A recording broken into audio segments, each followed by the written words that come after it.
అందరికీ నమస్కారం. Welcome back to watch and rule. నేను మీ మానస కృష్ణ. అందరికీ కనుమ శుభాకాంక్షలు. కనుమ అనంగానే అందరికీ గుర్తొచ్చేది ఏంటి? నాకైతే కనుమ అనంగానే నాటుకోడి, బగారా రైస్, నాటుకోడి గారెలు ఇదే గుర్తొస్తుంది. నాకు తెలిసిన వరకు చిన్నప్పటి నుంచి నేనైతే కనుమ రోజు మిస్ అవ్వకుండా నాటుకోడియే తినేదాన్ని. అదే మా డ్యాడీ తెచ్చేవారు. సో ఈరోజు నాటుకోడి ప్రాపర్ విలేజ్ స్టైల్‌లో, ఆఫ్‌కోర్స్ కట్టెలైతే ఎక్స్‌పెక్ట్ చేయకండి, కట్టెల పొయ్యి మీద చేయమని. కానీ రెసిపీ అలానే ఉండబోతుంది. నాటుకోడి విత్ బగారా రైస్ చేయబోతున్నాను. So let's get started. KG నాటుకోడికి 3 ఆనియన్స్‌ని ఫైన్‌గా చాప్ చేసుకొని పెట్టుకున్నాను. ఒక ఆనియన్‌ని డైస్ చేసుకున్నాను. ఎందుకో చెప్తాను నేను. 4 డార్క్ గ్రీన్ చిల్లీస్, ఒక లెమన్, ఇవన్నీ మన మసాలా కోసము. ఎండు కొబ్బరి కొద్దిగా, ఒక హాఫ్‌లో కూడా సగం ఎండు కొబ్బరి, ధనియాలు ఒక 4 స్పూన్స్ ధనియాలు, ఒక 4 డార్క్ గ్రీన్ చిల్లీస్, ఒక పట్ట, 3 లవంగంలు, 3 ఇలాయచీ అండ్ పెప్పర్, ఒక 1 spoon of pepper, kaju.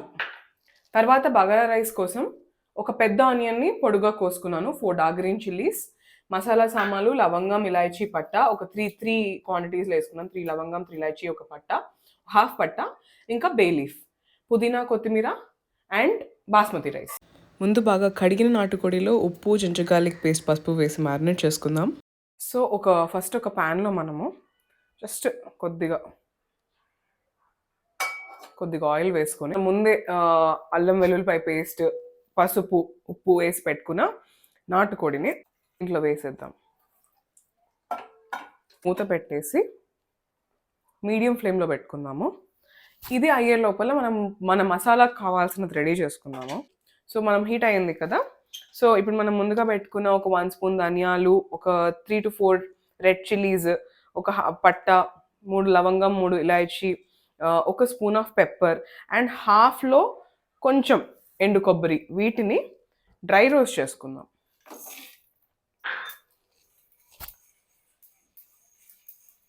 So ఇది బాగా హీట్ అయింది కాబట్టి నేను ఇలా కలుపుతూ ఉంటున్నాను, ఎక్కువ మాడిపోకుండా. మనకి స్మెల్ మళ్ళీ మాడు స్మెల్ వచ్చేస్తుంది కాబట్టి మనకు ఒక స్మెల్ వస్తూ ఉంటుంది, మంచి మసాలా వాసన లాగా. అది వచ్చే వరకు వెయిట్ చేసి మనం పక్కన పెట్టేసుకుంటే సరిపోతుంది. సో ఇది మనకు అయిపోయింది. సో మనకి చికెన్ మగ్గుతుండగా టైం వేస్ట్ ఏమాత్రం చేయకుండా మనము బగారా రైస్కి రెడీ చేసేసుకుందాము. నేను బగారా రైస్ అయితే ఇది క్విక్గా చేసేస్తున్నాను, కుక్కర్లో ఈజీగా చేసేస్తున్నాను. ఒక 4 స్పూన్స్ ఆఫ్ ఆయిల్ వేసుకుంటున్నాను.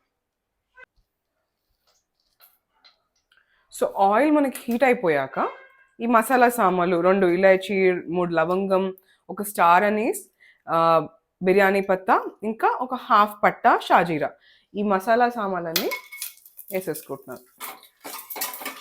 ఇది ఎక్కువ వేగకూడదు, ఎందుకంటే మళ్ళీ మాడిపోతే ఆ టేస్ట్ బాగోదు. పొడుగ్గా కట్ చేసుకున్న ఒక ఆనియన్, ఇంకా 4 డార్క్ గ్రీన్ చిల్లీస్ని వేసేసుకుంటున్నాను.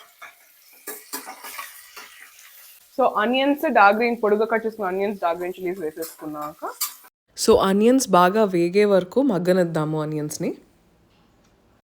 నేను బగారా రైస్కి సరిపడా, అంటే 1 గ్లాస్ బగారా రైస్ అంటే బియ్యం వేసుకుంటున్నాను కాబట్టి 1 గ్లాస్ బియ్యంకి సరిపడా సాల్ట్ని వేసుకుంటున్నాను. అలానే ఇప్పుడు కట్ చేసి పెట్టుకున్న కొత్తిమీర, పుదీనాను కూడా వేసేస్తున్నాను. దీంట్లో వాటర్ వేసేసుకోవాలి. 1 గ్లాస్ బియ్యం కాబట్టి 2 గ్లాసెస్ వాటర్ సరిపోతుంది. మనకి కడిగిన బియ్యాన్ని కూడా వేసేసుకుంటున్నాను నేను. ఇది విజిలే పెడుతున్నాను కాబట్టి కుక్కర్లో మనకి నానాల్సిన అవసరం లేదు. ఒక్కసారి ఇలా కలిపేసుకుని ఇప్పుడు విజిల్ పెట్టేయడమే. సో ఇది మనము బగారా రైస్ని అయితే ఒక 4 విజిల్స్ రానిద్దాం. కుక్కర్ విజిల్ పెట్టేసాను నేను. ఒక 4 విజిల్స్ వచ్చే వరకు వెయిట్ చేద్దాం. అంతవరకు దీని పరిస్థితి ఏంటో చూద్దాం. సో నేను ఎప్పుడూ చెప్తుంటాను కదా, మనకి మీట్లో వాటర్ వేయకపోయినా కూడా దాంట్లో ఉన్న వాటర్తోనే మీట్ సగం వరకు కుక్ అవుతూ ఉంటుంది. సో ఇది కూడా అలాగే కుక్ అవుతుంది. మనకి చూస్తే ఆల్మోస్ట్ నీళ్ళు అంతా ఎగిరిపోయినట్టు ఉన్నాయి, కొద్దిగా ఉన్నాయి ఇంకొంచెం నీళ్ళు. సో ఆ నీళ్ళు కూడా ఎగిరిపోయాక మనం నెక్స్ట్ ప్రొసీజర్లోకి వెళ్దాం. ఇది అయ్యే వరకు మనం ముందు చేసి పెట్టుకున్నాం కదా, డ్రై రోస్ట్ చేసి పెట్టుకున్నాం కదా, వాటిని నేను మిక్సీ చేసుకుంటున్నాను. ఇది ఫైన్ పౌడర్ లాగా చేసుకోవాలి. చూసారా, ఇలాగా ఒక ఫైన్ పౌడర్ లాగా ఇది అవుతుందన్నమాట. ఇది మనకి అయిపోయినట్టే, నీళ్ళు అయితే ఆల్మోస్ట్ అంతా అయిపోయింది. సో దీన్ని క్విక్గా దించేసుకుందాం. ఇందులో ఆయిల్ వేసుకుందాము. సో ఈ స్పూన్తో ఒక ఇంతే సైజ్ స్పూన్తో ఒక 10 స్పూన్స్ ఆయిల్ వేస్తే సరిపోతుంది. ముందు చెప్పాను కదా ఒక ఆనియన్ని డైస్ చేసుకుని పెట్టుకోవాలి అని చెప్పి. సో ఆ ఆనియన్ని కొన్ని క్యాష్యూ వేసి గ్రైండ్ చేసుకుని ఒక ఫైన్ పేస్ట్ లాగా చేసుకుందాం. సో కొద్దిగా వాటర్ వేస్తే ఇలా ఒక ఫైన్ పేస్ట్ అయిపోతుంది ఇది. ఆనియన్స్ ఈ స్టేజ్లో ఉండగా కొద్దిగా సాల్ట్ వేసుకుందాము. ఆనియన్స్ ఇంకొంచెం బాగా వేగుతాయి. సో ఆనియన్స్ ఈ మాత్రం వేగాక మనం ముందుగా చేసి పెట్టుకున్న ఆనియన్ ఇంకా కాజు పేస్ట్ని కూడా వేసేసుకుందాం. ఇలా ఆయిల్ కొద్దిగా పైకి తేలుతున్నప్పుడు మనం మగ్గించి పెట్టుకున్న నాటుకోడిని కూడా వేసేసుకుందాం. ఒక్కసారి ఆనియన్ అంతా ఇలా కలిసేటట్టు కలిపేసుకుని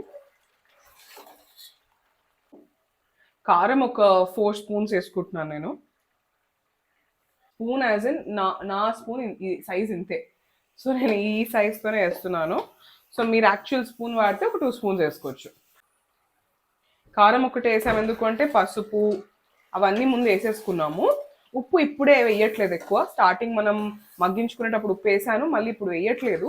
తర్వాత టేస్ట్ చూసుకుని వేసుకుందాం. దీంట్లో ఇప్పుడు వాటర్ వేసేసుకుంటున్నాను. నాటుకోడి ఉడకడానికి ఎక్కువ వాటర్ పడుతుంది కాబట్టి, టైం కూడా పడుతుంది కాబట్టి నేను ఎక్కువ ఒక 3-4 గ్లాసెస్ వాటర్ వరకు వేసుకుంటున్నాను. సో నాటుకోడి అయితే నేను ఫుల్గా వాటర్ వేసేసి కుక్ అవ్వనిస్తున్నాను. నార్మల్ చికెన్ అయితే మనకి తక్కువ సేపులో కుక్ అయిపోతుంది, 20 మినిట్స్ అలా. కానీ నాటుకోడి టైం తీసుకునే కుక్ చేయాలి. సో దీన్ని ఒక 40 మినిట్స్ అలా బాగా కుక్ అవ్వనిస్తాను. దాంట్లో ఉన్న ఫ్లేవర్ అంతా కూడా బాగా దిగి మొత్తం మసాలా అంతా పట్టి బాగా కుక్ అవుతుంది. మనం ముందు చేసి పెట్టుకున్న మసాలా ఎప్పుడు వేయాలో నేను చూపిస్తాను. ఇప్పుడు వేయకూడదు, అది మొత్తం బాగా కుక్ అయిపోయాక అప్పుడు వేసుకుందాము. ఇది కుక్ అవుతుండగానే సన్నగా కట్ చేసుకున్న కొత్తిమీరని కూడా కొద్దిగా వేసేసుకుందాం. సో దట్ దీంట్లో ఉన్న ఫ్లేవర్ కూడా కొద్దిగా దిగుతుంది. సో ఇది ఇలా బాయిల్ అవుతున్నప్పుడు ఒక 80% ఉడికిపోయాక మనం ముందుగా ప్రిపేర్ చేసి పెట్టుకున్న మసాలా వేసేసుకుంటున్నాను. దీని మీద కొంచెం మూత పెట్టి మగ్గనించి తర్వాత కొత్తిమీర నిమ్మకాయ పిండేసుకుంటే నాటుకోడి కూర అయిపోయినట్టే. సో గైస్, నాటుకోడి బగారా రైస్ రెడీ అయిపోయింది. ఐమ్ షూర్ చాలా బాగుంటుంది. నాకు వాసనకి నోరు ఊరిపోతుంది. అదిరిపోయింది గైస్. నాటుకోడి కూడా ఎక్కువసేపు నాకేం పట్టలేదు ఉడకడానికి. ఒక 30 మినిట్స్ కరెక్ట్గా 30 మినిట్స్ పడింది. సో ఈజీగానే అయిపోతుంది. చాలా చాలా చాలా బాగుంది. సో చూసారు కదా, ఈ కనుమకు అయితే మా ఇంట్లో నాటుకోడి బగారా రైస్ చేసుకుని కుమ్మేసాము. మీరు కూడా దీన్ని ట్రై చేసి let me know in the comments. And ఇలాంటి బోల్డ్ రెసిపీస్ కోసం like, share and subscribe to watch and rule.